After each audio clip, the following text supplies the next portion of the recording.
자, 여기 한국의 실체를 눈 똑바로 뜨고 보시길 바랍니다. 현재 태국의 반한 감정이 극에 달했다고 합니다. 하지만 한 태국인 미녀 승무원이 인천에서 찍은 한 영상이 공개되자 7,700만 태국인들이 놀라 자빠지면서 경악했다고 하는데요. 대체 무슨 영상일까요? 안녕하세요. 저는 란이라고 합니다. 태국의 수완나품 공항에서 근무하는 29세 승무원이에요. 저는 제 일을 매우 자랑스럽게 여기고 전 세계에서 온 승객들을 돌보는데 큰 책임감을 느껴요. 유니폼을 입을 때마다 사명감을 느껴요.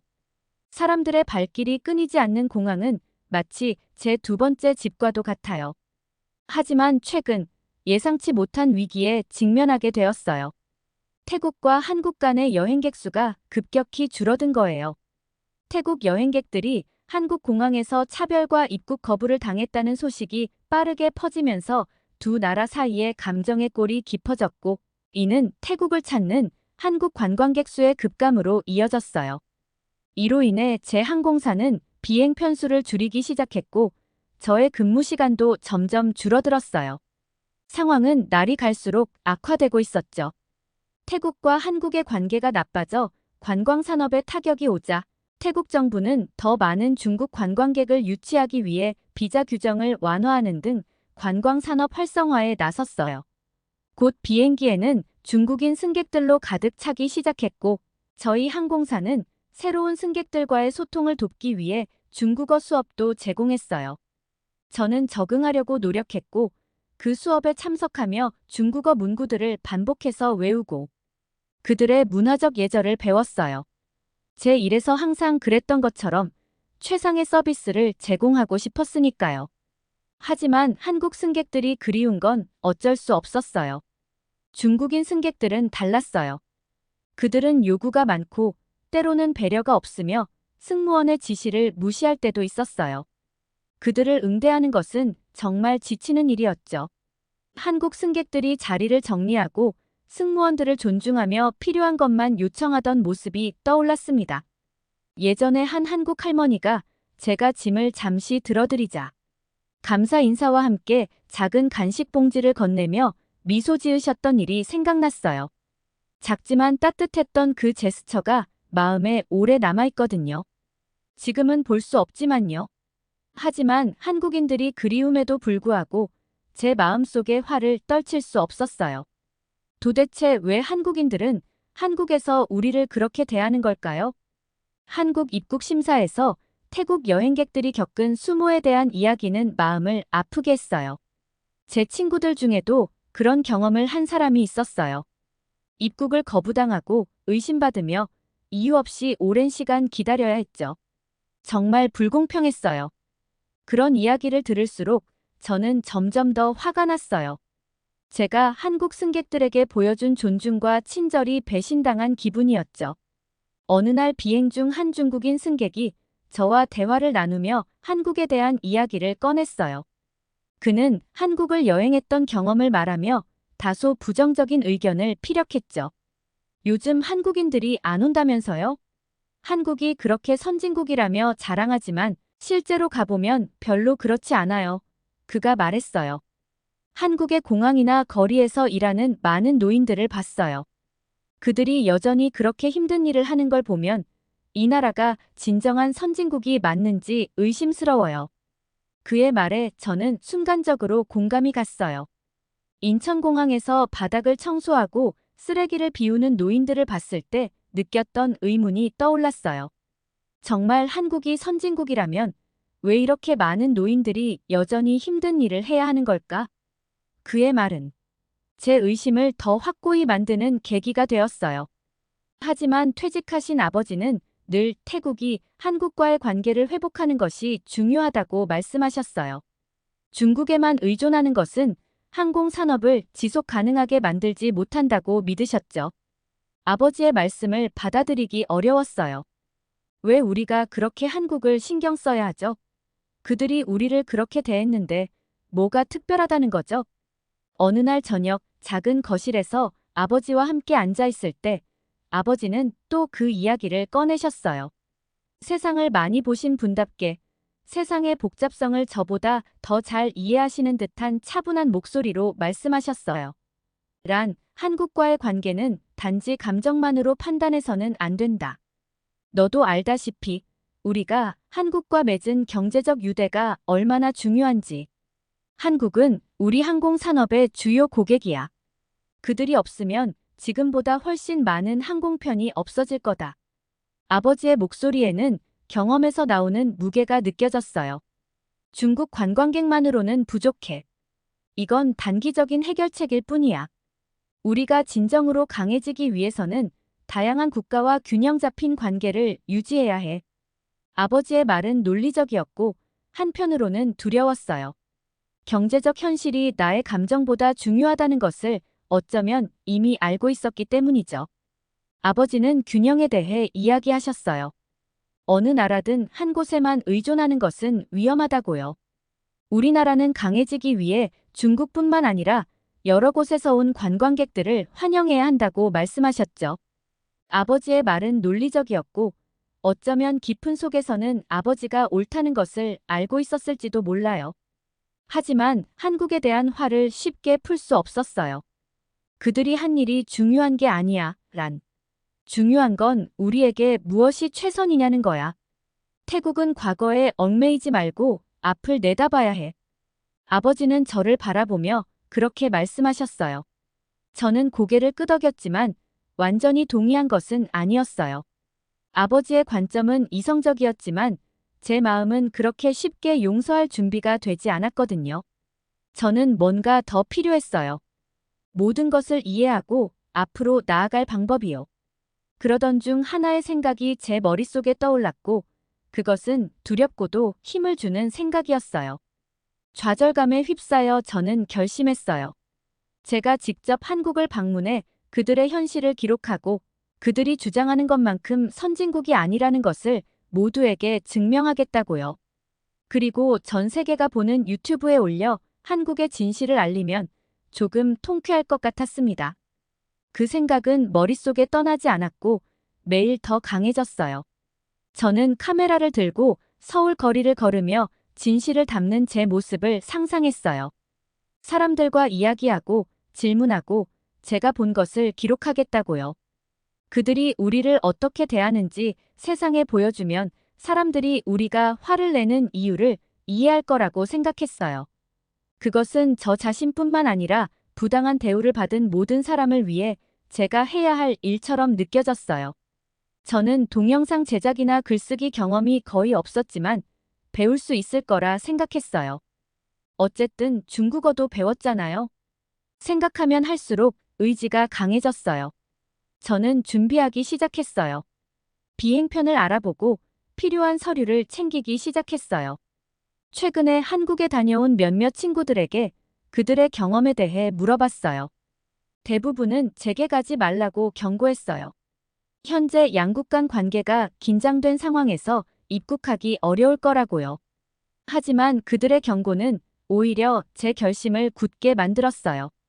저는 재미나 휴식을 위해 가는 게 아니었으니까요. 목적이 있었거든요. 개인적인 시간이 필요하다며 일주일의 휴가를 신청했어요. 매니저는 질문하지 않았지만 걱정스러운 눈치였어요. 승무원들이 이유 없이 휴가를 내는 일은 흔치 않았거든요. 스케줄이 항상 빡빡했고 우리는 항상 인력이 부족했어요. 하지만 저는 신경 쓰지 않았어요. 이것은 제가 꼭 해야 하는 일이었으니까요. 얼마 지나지 않아 저는 인천행 비행기에 탔어요. 느낌이 이상했죠. 저는 평소에 음료를 제공하고 승객들이 자리를 찾도록 돕는 사람인데 지금은 조용히 앉아 창밖을 바라보는 그냥 또 다른 승객이었어요. 비행기가 하늘로 오르자 태국의 풍경이 점점 작아지는 것을 보았어요. 들판과 강이 점점 멀어져 가는 모습을 보면서 제 심장은 쿵쾅거렸어요. 흥분 때문인지 두려움 때문인지 알 수 없었어요. 아마 둘 다였겠죠. 제 비행기의 승무원들은 정중했지만 미소를 많이 짓지는 않았어요. 그들이 제가 긴장하고 있는 걸 눈치챘는지 궁금했어요. 잠을 자려고 했지만 마음이 너무 불안해서 차분해질 수가 없었어요. 입국했을 때 어떤 일을 겪게 될지 생각이 가득했죠. 한국이 나를 돌려보낼까? 다른 사람들처럼 굴욕을 겪게 될까? 저는 손을 꼭 쥐며 손가락에 긴장을 느꼈어요. 비행기가 착륙하기 시작하면서 다시 창밖을 보았어요. 서울 시내가 아래로 펼쳐져 있었어요. 빽빽이 들어선 고층 건물들, 그 사이를 리본처럼 감고 있는 고속도로들. 하늘은 회색이었고 도시가 끝없이 이어져 있는 듯 했어요. 깊은 숨을 쉬며 마음을 가다듬으려고 했어요. 드디어 도착했어요. 제가 기다려왔던 순간 제 여정의 시작이었죠. 비행기에서 내려 인천공항에 발을 디뎠을 때 한기가 느껴졌어요. 방콕보다 훨씬 추웠고 공기는 방콕과는 달랐어요. 더 맑고 어딘가 모르게 묘한 향기가 느껴졌어요. 청공항에서 도착하자마자 느낌이 이상했습니다. 이곳에 대해 많은 이야기를 들었었죠. 세계에서 가장 발전된 공항 중 하나로 다양한 현대식 시설이 갖춰져 있다고요.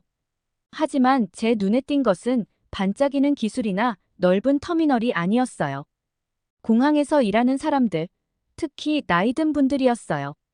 저는 바닥을 청소하고 쓰레기통을 비우며 공항 곳곳의 작은 문제를 수리하는 노인들을 봤어요. 처음에는 이것이 경제적 어려움을 나타내는 증거라고 생각했어요. 만약 한국이 그들이 주장하는 만큼 부유하다면 노인들이 이런 노동을 할 필요가 없을 거라고 생각했죠. 그 광경을 보며 약간의 정의감을 느꼈어요. 한국이 모두가 믿는 것만큼 대단하지 않다는 첫 증거를 찾았다고 생각했거든요. 공항을 걸으며 짐을 끌고 가면서 계속해서 이 노인들을 지켜봤어요. 그들의 얼굴은 세월과 고생의 흔적으로 가득했고 움직임은 느렸어요. 그 나이에 긴 시간 동안 일해야만 한다는 것이 어떤 기분일지 상상해봤어요. 화가 났어요. 불공평해 보였고 거의 잔인하게 느껴졌어요. 한국 사람들이 늘 주장하는 노인 세대에 대한 존중과 배려는 어디 있는 걸까요? 제 생각은 제가 길을 잃으면서 중단되었어요. 공항은 생각보다 훨씬 컸고 어디로 가야 할지 알 수 없었어요. 붐비는 복도 한가운데 서서 위의 표지판을 바라보며 좌절감을 느꼈어요. 아무것도 이해되지 않았고 글자가 전부 뒤섞여 보였어요. 어느 출구가 기차역으로 가는지조차 몰랐어요. 제가 완전히 길을 잃은 것처럼 보였는지 몇 분 후 한 노인이 저에게 다가왔어요. 그는 공항 유니폼을 입고 있었고 손에는 청소도구를 들고 있었어요. 길을 잃으셨나요? 그가 물었어요. 그의 목소리는 부드러웠고 미소 지을 때 눈가에 주름이 졌어요. 처음엔 그가 무슨 말을 하는지 이해하지 못했어요. 한국어로 말을 걸었거든요. 제가 거의 알지 못하는 언어로요. 저는 고개를 저으려다가 그가 다시 시도했어요. 이번에는 태국어로요. 제 눈이 놀라서 커졌어요. 어떻게? 제 언어를 아세요? 저는 충격을 받은 채로 더듬거리며 물었어요. 그제야 저는 그것을 보았어요. 그의 귀에 숨겨진 작은 기기였어요.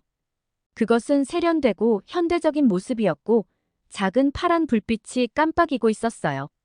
그것이 무엇인지 이해하는데 잠시 걸렸어요. AI 번역 이어피스였어요.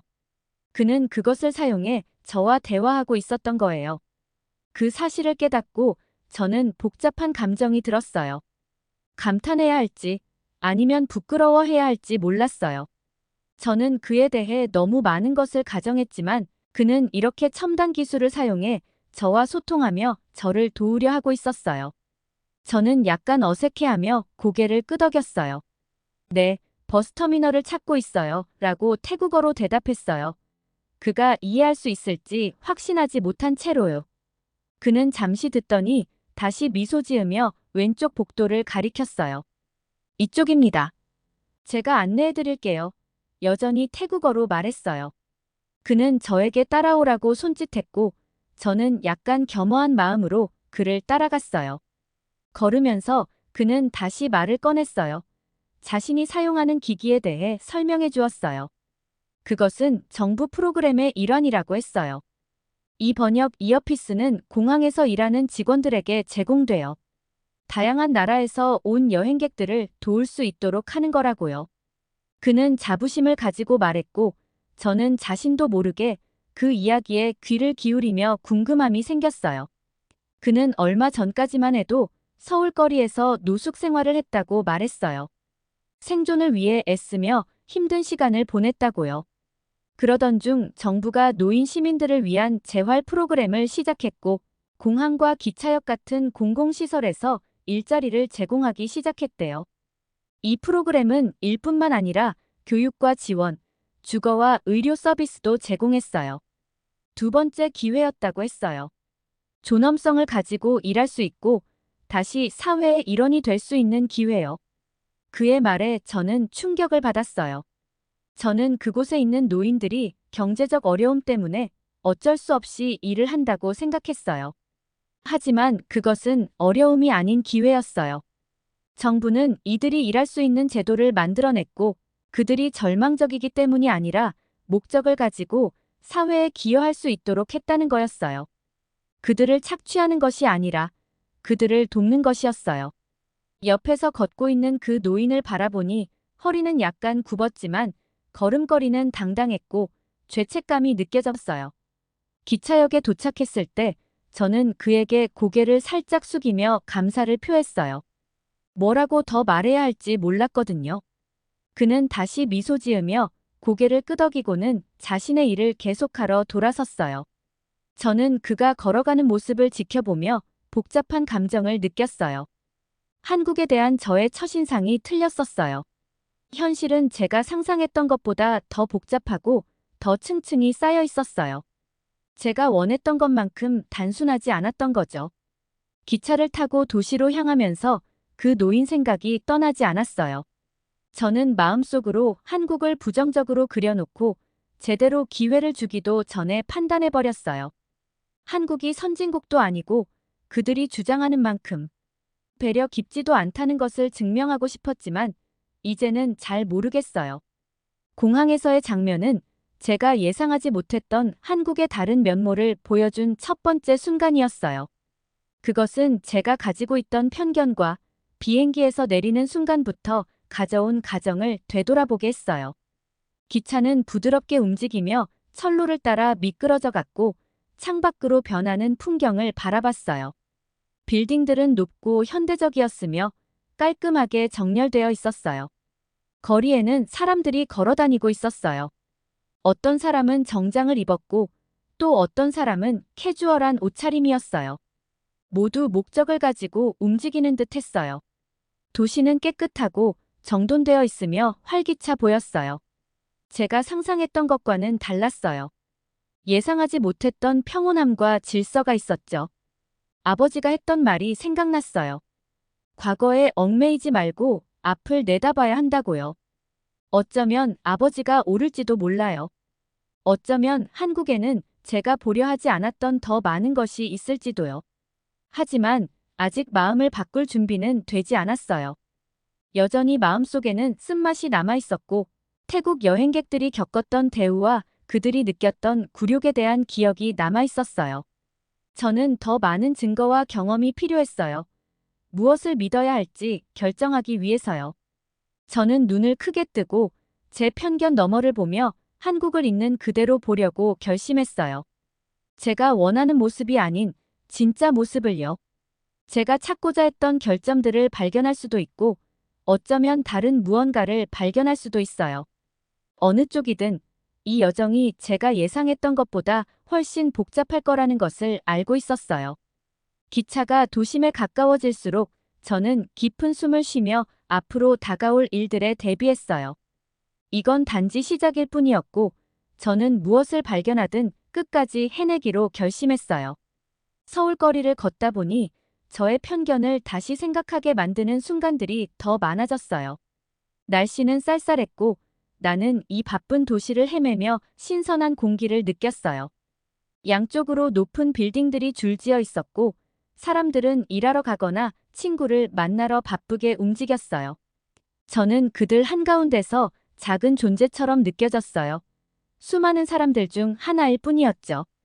도시의 에너지는 압도적이었지만 동시에 저를 끌어당겼고 더 탐험하고 싶은 마음이 들었어요. 저는 큰 공원을 걸으며 생각을 정리하고 쉴 수 있는 곳을 찾으려고 했어요. 공원의 더 깊숙한 곳으로 들어가자 한쪽에 텐트와 임시로 만든 쉼터들이 줄지어 있는 것을 발견했어요. 처음엔 노숙자들의 캠프라고 생각했어요. 한국처럼 발전된 나라에서도 노숙 문제가 현실이라고, 특히 큰 도시에서는 그렇다고 들었거든요. 텐트들은 낡아 보였고 몇몇은 천 조각으로 덧대어져 있었어요. 그 주변에 사람들이 모여 앉아 추위에 대비해 두껍게 껴입은 모습이 보였죠. 저는 동정심을 느꼈지만 동시에 약간의 판단을 했습니다. 찾았구나. 한국이 겉보기만큼 완벽하지 않다는 또 다른 예시라고 생각했어요. 모든 기술과 발전에도 불구하고 여전히 텐트에서 살며 생존을 위해 애쓰는 사람들이 있는 거죠. 더 알고 싶어서 그곳으로 다가갔는데 그 다음에 본 장면은 저를 놀라게 했어요. 일반적인 노숙자 캠프의 혼란스러운 모습 대신 그곳에는 질서가 있었어요. 사람들은 큰 흰색 천막 앞에 줄을 서서 기다리고 있었어요. 간호사들이 흰 가운을 입고 텐트들 사이를 오가며 의료용품을 들고 다니며 사람들에게 친절하게 말을 걸었어요. 알고 보니 그것은 노숙자 캠프가 아니라 임시 의료시설이었어요. 흰색 천막 입구 위에는 현수막이 걸려 있었고 한국어로 쓰여진 글과 지역 병원의 작은 로고가 보였어요. 제가 읽을 수 있는 것 중 일부는 노숙자와 지역 주민 모두를 위한 무료 건강검진을 제공하는 시설이라는 내용이었어요. 간호사들이 사람들을 돌보며 약을 주고 혈압을 재며 인내심과 배려로 대하는 모습을 지켜봤어요. 깔끔하게 정리된 물품들이 놓인 테이블도 있었어요. 붕대, 약병, 그리고 식량 패키지들이었어요. 줄 서 있는 사람들은 급하게 대하지도 무시당하지도 않았어요. 그들은 존중받고 있었고 그들이 중요하다는 것을 느끼게 해주고 있었어요. 어린 간호사가 벤치에 앉아있는 노인 옆에 무릎을 꿇고 그의 말을 경청하며 걱정스러운 표정으로 이야기하는 모습이 보였어요. 그녀는 작은 약병을 건네며 손짓으로 설명을 했고 노인은 고개를 끄덕이며 표정이 부드러워졌어요. 태국에서는 의료 서비스가 종종 사치예요. 특히 가난한 사람들에게는요. 병원은 비싸고 많은 사람들에게는 상황이 매우 나빠질 때만 의사를 찾는 것이 선택지예요. 저는 자라면서 이웃 사람들이 약값을 감당하려고 애쓰는 모습을 보며 자랐어요. 부모들이 자녀를 먹이는 것과 병원에 데려가는 것 사이에서 고민하는 모습도요. 그런데 여기 가장 바쁜 도시 중 한가운데서 의료 서비스가 가장 취약한 사람들에게 아무런 대가 없이 제공되고 있었어요. 단지 약을 제공하는 것만이 아니라 그들에게 존엄을 주고 그들이 중요하다는 것을 보여주는 것이었어요. 저는 그곳에서 오랫동안 서서 지켜봤어요. 볼수록 제 가정이 틀렸다는 것이 점점 더 마음에 와닿았어요. 저는 한국이 문제를 무시하고 현대화와 부유함 뒤에 숨기고 있다고 생각하며 왔어요. 하지만 제가 본 것은 그 반대였어요. 한국은 문제를 숨기지 않았어요. 그들은 그것을 직면하고 있었고 그 틈에 빠진 사람들을 돕기 위한 방법을 찾고 있었어요. 저는 자원봉사자 중 한 명에게 다가갔어요. 중년의 여성이었고 식량 패키지를 나눠주고 있었어요. 그녀가 잠시 짬이 날 때까지 기다렸다가 다가갔어요. 저기요, 저는 망설이며 말했어요. 이게 뭐죠? 왜 여기서 이런 일을 하시는 거예요? 그 여자는 저를 바라보며 친절한 눈빛을 보였어요. 영어로 말하는 제게 약간 놀란 듯 했지만 미소 지으며 대답했어요. 이건 지역사회 건강 프로그램이에요. 우리는 매달 한 번 여기 와서 의료 서비스와 식량을 필요한 사람들에게 제공해요. 누구든지 어떤 상황에 있든 의료 서비스에 접근할 수 있는 것이 중요하니까요. 그녀의 말은 간단했지만 제게 깊은 울림을 주었어요. 저는 그녀에게 감사 인사를 하고 그녀가 계속 일을 할 수 있도록 물러났어요. 떠나려 할 때 가슴속에 무거운 느낌이 들었어요. 슬픔이 아닌 깨달음의 무게였어요. 한국의 접근 방식은 제가 상상했던 것과 근본적으로 달랐어요. 그들은 노숙 문제를 하룻밤 사이에 해결하려고 하는 것이 아니었어요. 대신 사회의 가장자리에서 살아가는 사람들도 돌봄을 받을 수 있도록 하고 있었어요. 단지 자선을 베푸는 것이 아니라 이 사람들이 공동체의 일부라는 것을 상기시키며 소속감을 제공하고 있었어요. 공원을 계속 걸으면서 그 생각을 떨칠 수가 없었어요. 저는 너무 많은 선입견을 가지고 이곳에 왔고 결점들을 찾아내어 제 분노를 정당화하고 싶었어요. 하지만 대신 제가 발견한 것은 회복력의 예시였어요. 완벽하지 않더라도 변화를 만들기 위해 노력하는 사회의 모습이었죠. 벤치에 앉아 지나가는 사람들을 바라보았어요. 한 어머니가 어린 아이와 함께 지나갔어요. 아이는 어머니의 손을 잡고 깡충깡충 뛰며 가고 있었어요. 몇 벤치 떨어진 곳에는 나이든 부부가 앉아 간식을 나누며 조용히 이야기하고 있었어요. 삶은 계속되었고 도전에도 불구하고 여기에는 희망이 있었어요. 오늘 본 사람들의 얼굴에서 그것을 볼 수 있었어요. 간호사들, 자원봉사자들, 약을 받은 노인의 얼굴에서요. 조용한 결단력, 그리고 누구나 상황에 상관없이 기회를 받을 자격이 있다는 믿음이 있었어요. 볼수록 제가 얼마나 틀렸는지 깨달았어요. 한국은 완벽하지 않았어요. 어떤 곳도 그렇지는 않겠죠. 하지만 그들은 문제를 무시하지 않았어요. 정면으로 맞서고 도전을 기회로 바꾸기 위한 방법을 찾고 있었어요. 모든 것이 괜찮은 척하는 것이 아니라 무엇이 필요하고 해야 할 일을 인정하며 실행하고 있었어요. 과거에 얽매이지 말고 미래를 내다보라는 아버지의 말이 떠올랐어요. 어쩌면 그게 한국이 하고 있는 일일지도 몰라요. 앞을 보고 길을 잃은 사람들까지도 자리를 찾을 수 있는 사회를 만들기 위해 노력하는 거요. 아직 배울 게 많았고 제 여정은 끝나려면 멀었지만 도착 이후 처음으로 희망이 느껴졌어요. 이 나라에 제가 생각했던 것보다 더 많은 것이 있을지도 모른다는 믿음이요. 해가 지기 시작하면서 저는 벤치에서 일어나 다시 탐험할 준비를 했어요. 앞으로 무엇을 더 발견하게 될지는 모르겠지만 저는 눈을 뜨고 한국을 있는 그대로 보려고 했어요. 단지 결점만이 아니라 노력과 희망, 그리고 더 나은 세상을 만들기 위해 애쓰는 사람들까지도요. 며칠 후 저는 뜻밖의 상황으로 한국 경찰과 마주하게 되었어요. 현지 슈퍼마켓을 탐방하러 나갔는데 진열대에 놓인 다양한 상품들이 궁금했거든요.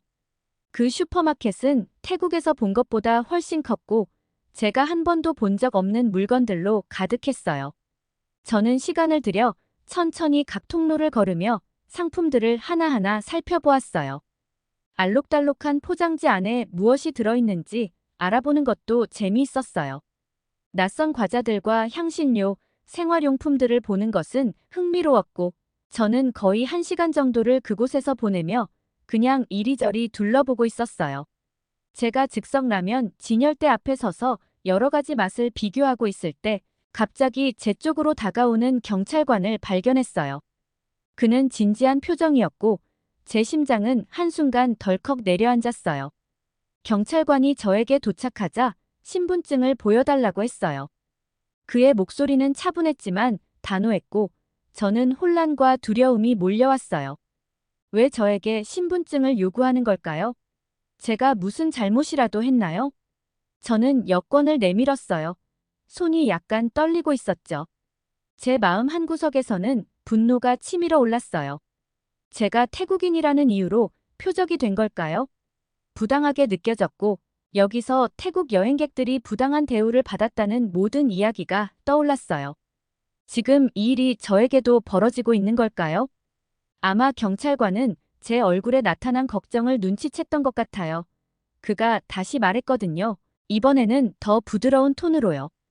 그는 AI 감시 시스템이 제 행동을 이상하게 인식했다고 설명했어요. 상점에서 오랜 시간 머물고 천천히 통로를 옮겨 다니는 제 행동이 의심을 유발했다는 거죠. 이 시스템은 잠재적인 도난 행위나 다른 이상한 행동을 식별하기 위해 설계되었으며 제 행동이 일부 그 패턴과 일치했기 때문이었어요. 저 개인에 대한 것이 아니라 단순히 시스템이 제 역할을 한 것뿐이라는 설명이었어요. 경찰관은 여권을 돌려주며 미안하다는 듯이 웃었어요. 그는 이 시스템이 매우 발전되어 있고 제가 본 적 없는 수준이라고 설명했어요. 그것은 차별에 관한 것이 아니라 공공의 안전을 보장하기 위한 것이었어요. 저는 깊은 숨을 쉬며 마음을 가라앉히려 했어요. 이게 저 개인에 대한 일이 아니라고 생각하니 화를 내기가 힘들었어요. 경찰관은 그저 절차를 따르고 있었고 기술은 제 할 일을 하고 있었던 거죠. 우리가 대화하는 동안 경찰관이 저를 깊이 생각하게 만든 말을 했어요. 그는 태국 국적자의 상당수, 무려 78%가 한국에 입국 후 비자 기간을 초과해 체류하며 불법 활동에 관여하게 된다고 말했어요. 그가 저를 비난하려는 건 아니었지만 왜 시스템이 존재하고 왜 그들이 더 신중할 수밖에 없는지를 이해하길 원했던 거예요. 그 말은 제게 큰 충격으로 다가왔어요. 저는 한국의 잘못을 찾아내고 그들이 우리를 부당하게 대하고 있다는 것을 증명하고자 여기 왔는데 대신 저 자신과 우리 사람들에 대한 진실을 마주하게 되었어요. 우리 태국 매체에서는 결코 제대로 보도되지 않았던 그런 진실이요. 저는 경찰관에게 감사 인사를 하고 목소리는 거의 속삭이듯 작았어요. 슈퍼마켓을 떠났어요. 그날 밤 호텔로 돌아가는 길에 제 생각은 혼란스러웠어요. 제가 믿었던 모든 것, 한국에 대해 알고 있다고 생각했던 모든 것이 제 눈앞에서 무너져 내리고 있었어요. 저는 여기 분노를 증명하고 그들이 틀렸다는 증거를 찾으러 왔지만 대신 저 자신의 편견과 제가 들었던 이야기들을 다시 생각하게 되었어요. 공항에서 본 노인 노동자들, 공원에서 본 의료 텐트, 그리고 이번 경찰과의 만남까지. 진짜 한국은 제가 접했던 왜곡된 이미지와는 전혀 달랐어요. 완벽한 나라는 아니었지만 어떤 나라도 그렇지 않겠죠. 한국은 그들의 국민을 보호하고 약자를 돌보며 질서를 유지하기 위해 애쓰는 나라였어요. 저는 한국이 그들의 도전에 대해 솔직하고 그 문제들을 해결하기 위해 적극적으로 노력하는 모습을 보았어요. 호텔 방으로 돌아왔을 때 저는 이 경험을 공유해야겠다는 강한 필요성을 느꼈어요. 휴대폰을 꺼내 동영상을 찍기 시작했어요. 슈퍼마켓 사건에 대해 이야기했고 AI 감시 시스템과 경찰관의 설명에 대해서도 이야기했어요. 복지 프로그램, 노인에 대한 존중, 그리고 제가 경험한 첨단 기술에 대해 말했어요. 저는 진실을 말하고 싶었어요. 아무리 불편하더라도요. 왜냐하면 저와 같은 오해를 가진 사람들이 너무 많다는 것을 깨달았거든요. 그날 밤, 저는 그 영상을 올렸어요. 무슨 일이 일어날지 알 수 없었지만요. 몇 시간 만에 조회수가 늘기 시작했어요. 어떤 사람들은 지지해주며 다른 시각을 공유해줘서 고맙다고 했어요. 하지만 반발도 즉각적이었어요. 제 영상은 악성 댓글로 가득 찼고 저를 배신자라며 비난했어요. 한국 편에 서서 우리 사람들을 대적한다고요. 심지어 제가 모든 것을 지어내고 있다고, 돈을 받고 거짓을 퍼뜨리고 있다고 말하는 사람들도 있었어요. 결국 제 게시물은 내려갔어요. 진실이 알려지길 원하지 않는 이들의 조직적인 공격 때문이었을 거예요. 그날 밤 저는 울었어요. 모든 것이 버거웠어요. 제 말이 왜곡되고 제 의도가 의심받는 것을 보는 것은 고통스러웠어요. 하지만 눈물과 좌절에도 불구하고 포기할 수 없었어요. 제가 본 것은 분명했고 그것은 중요했어요. 태국과 한국 간의 관계는 다시 한번 기회를 받을 자격이 있었고 저는 그 일이 일어나도록 제 힘을 다하고 싶었어요.